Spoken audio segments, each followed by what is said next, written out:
What's going on, everyone? Welcome to Movie Emporium's TV review of the Apple TV Plus original series, Masters of the Air. This is a discussion of part 3, which once again is directed by Cary Fukunaga. Alright, so as far as action goes and, air raids and battles and so on and so forth, this was top tier action, to be fairly honest. It was A+ material, very disturbing, very unsettling, but quite interesting to watch. A lot of planes went down, a lot of air battles. You can see where the $300 million plus budget went. It was definitely an episode that really kind of delved deep into the air raid that they were going on. With that said, though, the series is showing once again that it's more interested in the air battles, which it is called Masters of the Air. I got to give it credit for that.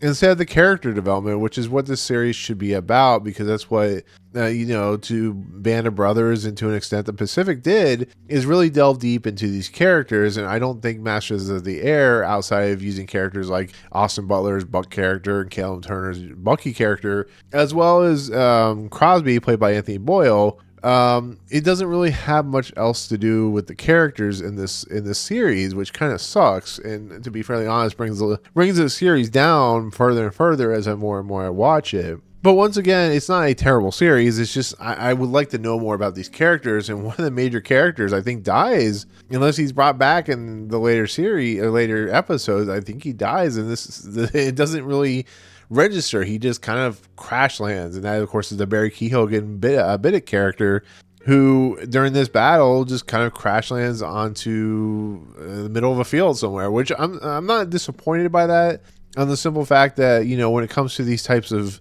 situations and when it comes to war, like, characters and individuals just kind of die. I mean, they just die, and that's the end of it. And if this is the end of Barry Keoghan's character, that's a very interesting way to do it, but it's I definitely understand if they're doing it that way. But on top of everything, the episode is like 10 minutes before the credits, and it's really weird when they do that kind of stuff, but they're given their operation. They're going to take down some ball bearing plants and some other weapons and ammunition plants, and then after the opening credit sequence, it's the mission. It basically is them traveling for several hours to go take down these plants or these facilities, these warehouses, and then they're going to land in Algeria down in Africa, and they're going to stay there till coast is clear and stuff like that. And of course, as we see, things don't go according to plan, and they usually don't in wartime scenarios. Things that you want to go well may not go as well as you think they do.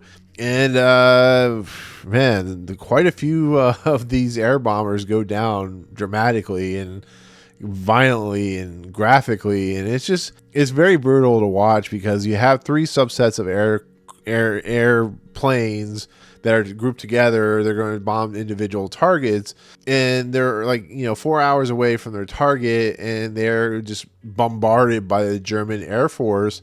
And what is insane is you watch these planes just shear apart. You watch them explode. You watch people fly out of the plane as they're trying to escape and trying to jettison from the plane. And, they hit other planes and, get cut in half. And it's a very visceral thing to watch. And it was very disturbing. And I found that, it's a really uncomfortable experience, but that's what these series do so well, is they show how war is hell in a lot of respects. And I got to give a lot of credit because it holds nothing back. I think, we get to see how difficult it is for these bomber planes to really succeed in their mission to take down whatever they need to take down. And you see it on Callum Turner's Bucky's fleet of planes. They get destroyed pretty dramatically. And the same thing with Buck, the Aaron Butler character.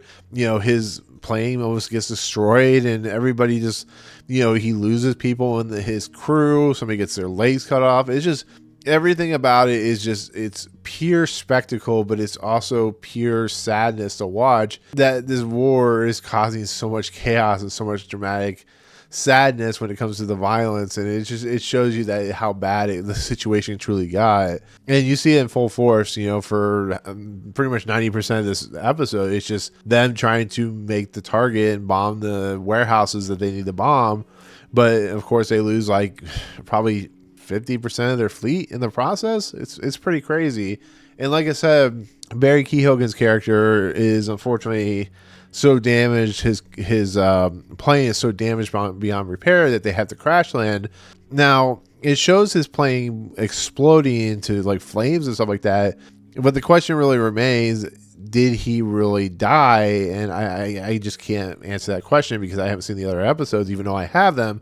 I just haven't watched them yet because I'm trying to go week by week like everyone else. But it's a really interesting thing to watch. You know, we have a character, of course, played by Kai Alexander, who plays William Quinn, who does escape, and he finds himself in Belgium, but of course he's taken prisoner, a POW, by a couple of freedom fighters from the Belgium, you know, freedom fighters and stuff like that. And it's really interesting to see because he's a young kid. He's told that if he escapes, they will murder. They basically will kill him. If he surrenders, he may live. It's just, you don't know exactly what's going to happen. It's a very interesting scene, to be fairly honest.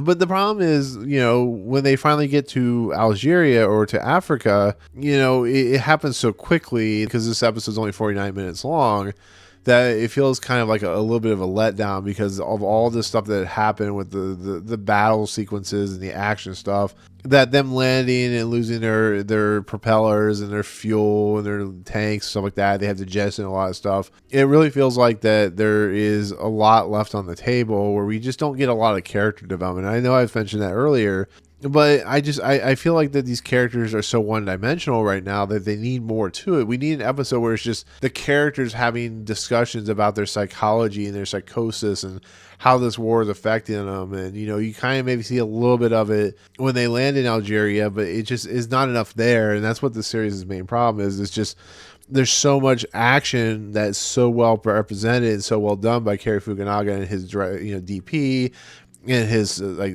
set designers and his VFX people and his action set coordinators and stuff like that, that it just, they forget something in the mix. And it might just be the script work. It might be just people just want to see the action sequences. I don't know, but I feel like you could just add more. And I know I keep repeating that, but that they need to add more to it. So that's kind of where I lie. But this, once again, it's an episode that is a lot of fun to watch. It's an interesting thing to see this kind of play out and how it's going to play out. I do think the fact that it seems like that we're still a little bit behind on what exactly is happening is a little bit bothersome, but I think in the end, I think it's still a fun episode. It's still like an 8 out of 10, to be fairly honest. It's not like the greatest episode in the world. The reason it is an 8 is because the action is so top notch and the VFX, like the visual effects, are so top notch that it really does help it. So overall, you know, once again, still an enjoyable episode, still worth watching. Just going knowing that you're not getting a lot of character development. You have the same 3 characters that you have from the last episode, plus a few characters sprinkled here and there. And once again, it shows you like kind of the nuts and bolts of the action, but it doesn't really show you the nuts and bolts of the characters themselves. So that's unfortunately where I lie. And like I said, we'll see what happens next week, but I don't see this series being, you know, being able to take on what Band of Brothers was able to do. So, but with that said, that's going to be my take on Masters of the Air Part 3, which is now on Apple TV+. Let me know in the comments below what you think of the episode. Did you like it? Did you not like it? Did you like the action? Did you want more out of it? Like, tell me what you think overall. So anyways, thank you so much for watching. If you like what you see on this channel, hit the subscribe button to join Movie Emporium. Hit that notification bell at the top to find what's coming next. If you like this video, awesome. Hit that like button. And as always, we'll see you guys on the next video. Peace out.